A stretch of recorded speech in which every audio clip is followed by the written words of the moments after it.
शालेय शिक्षण विभागाच्या माझी शाळा सुंदर शाळा या अभियानाच्या सुकाणू समितीच्या सदस्य निवडीवरून मोठा वाद निर्माण झालाय। सरकारनं गठीत केलेल्या सुकाणू समितीवर मुख्यमंत्री एकनाथ शिंदेचे ओएसडी अमित हुकेरीकर यांची नियुक्ती करण्यात आलेली आहे। हे कमी की काय खासगी सचिव अमोल शिंदे यांचीही समितीवर नियुक्ती करण्यात आलेली आहे। मुख्यमंत्र्यांच्या ओएसडी आणि खासगी सचिवांची नियुक्ती झाली म्हटल्यावर शालेय शिक्षण मंत्री दीपक केसरकर देखील कसे मागे राहतील। त्यांच्या खासगी सचिवांचीही या समितीवर नियुक्ती झालेली आहे। शैक्षणिक क्षेत्रातील तज्ञता नसताना सुकाणू समितीवर खासगी सचिव आणि ओएसडींची नियुक्ती झाल्यानं विरोधकांनी सरकारवर टीका करायला सुरुवात केली आहे। शरद पवार गटाचे प्रदेशाध्यक्ष जयंत पाटील यांनी ट्विट करत या मुद्द्यावर निशाणा साधलेला आहे। मुख्यमंत्री माझी शाळा सुंदर शाळा हे अभियान राबवण्याकरता राज्यस्तरीय सुकाणू समिती स्थापन करण्यात आली आहे। या समितीत मुख्यमंत्र्यांचे आणि शालेय शिक्षण मंत्र्यांच्या खासगी सचिव आणि ओएसडींचा समावेश करण्यात आला आहे। आतापर्यंत मंत्री महोदय, सचिव आणि संबंधित विषयांवरील तज्ञ यांचा समावेश असलेल्या समित्या स्थापन केल्या जात असत,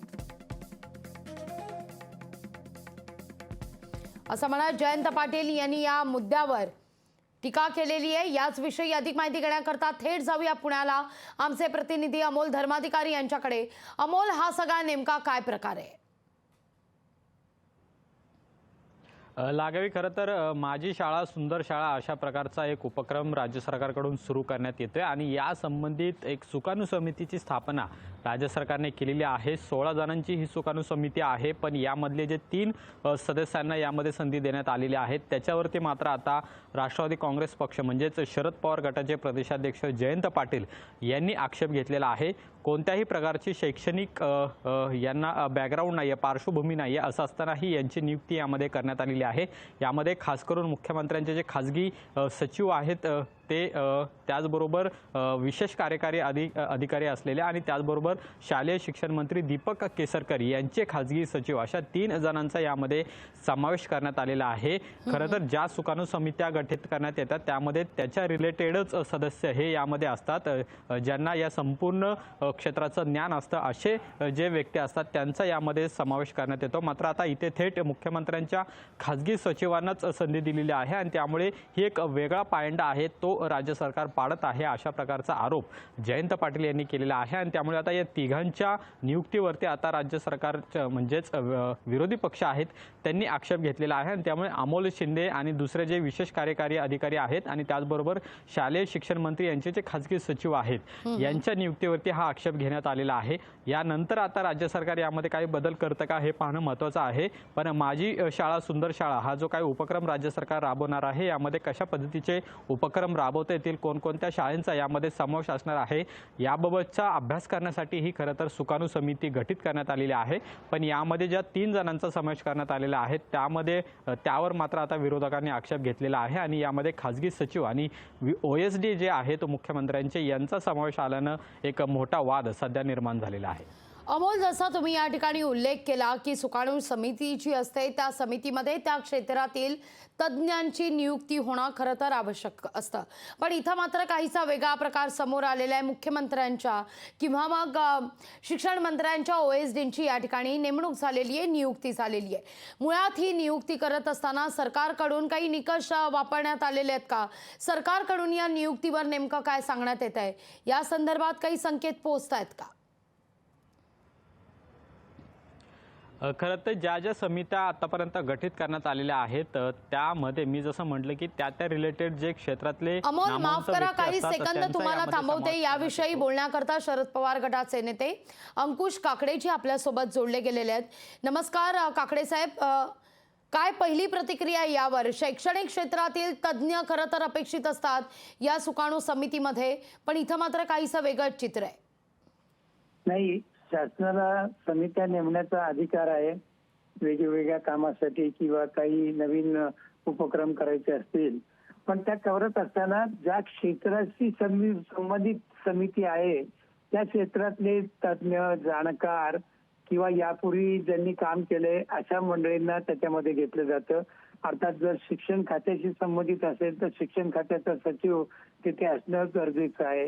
उच्च व तंत्र शिक्षण खात्याचा सचिव त्या ठिकाणी असणं गरजेचं आहे. वैद्यकीय शिक्षण असेल म्हणजे शिक्षण क्षेत्र असेल तर त्या क्षेत्रातल्या सर्व खात्यांच्या सचिवांची त्याच्यामध्ये नियुक्ती करणं गरजेचं आहे. आणि याच्याशिवाय सुद्धा तज्ज्ञ म्हणून शासनाला त्या ठिकाणी सभासद घेणं गरजेचं असतं. अधिकार आहेत त्याप्रमाणे करावेत.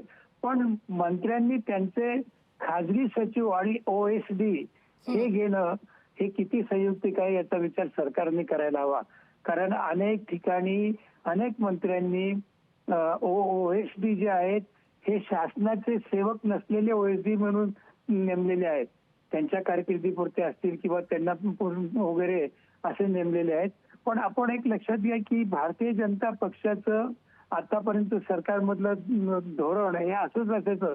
आज जरी त्यांच्या खात्यामध्ये जे मंत्री आहेत त्यांच्या मंत्र्यांमध्ये हे अशा प्रकारचे OSD जे त्यांच्या पक्षाचे सक्रिय त्यांच्या विचाराशी सक्रिय असलेले जे आहेत ते त्या ठिकाणी नेमले जातात आणि ते सगळे त्या खात्यावरती त्यांचा अंकुश असतो. त्या ठिकाणी होणाऱ्या घडामोडी त्या पक्षाकडे कळवत असतात. किंबहुना इतर आपल्या सहकारी म्हणजे आघाडीमधल्या सहकारीमध्ये किंवा युतीमधल्या मंत्र्यांच्या खात्यामध्ये सुद्धा एक OSD हा भारतीय जनता पक्षाचा असतो की ज्याचा सरकारशी संबंध नाही पण भारतीय जनता पक्षाशी संबंध असतो आणि हे अतिशय चुकीचं आहे. अशा पद्धतीने ही जर का अशी चुकीची प्रथा पाडली तर त्याच्यामध्ये मग ते एक पक्षीय समितीत होऊन जाऊ शकते. त्याच्यामुळे सरकारने हे केलेलं हे अतिशय चुकीचं आहे.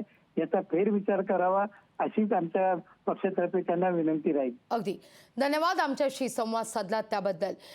तुम्हाला आता या क्षणी टीव्ही स्क्रीनवर दिसत असेल, आम्ही हायलाईट करून सुद्धा दाखवतोय जे परिपत्रक निघालेलं होतं. यामध्ये अमोल शिंदे खासगी सचिव, मुख्यमंत्री जनकल्याण कक्ष कार्यालय मंत्रालय मुंबई यांची नेमणूक झालेली आहे सदस्य म्हणून. अमित हुकेरीकर विशेष कार्य अधिकारी माननीय मुख्यमंत्री कार्यालय मंत्रालय मुंबई सदस्य यांचा समावेश आहे या सुकाणू समितीमध्ये. आणि खासगी सचिव माननीय मंत्री शालेय शिक्षण सदस्य यांची देखील सदस्य म्हणून सुकाणू समितीत नियुक्ती आहे. अमोल तुर्तास धन्यवाद. तुमच्याकडून या सगळ्या संदर्भात अपडेट सातत्यानं घेत राहू. लोकशाही मराठी ऐका, पहा, जागरूक रहा.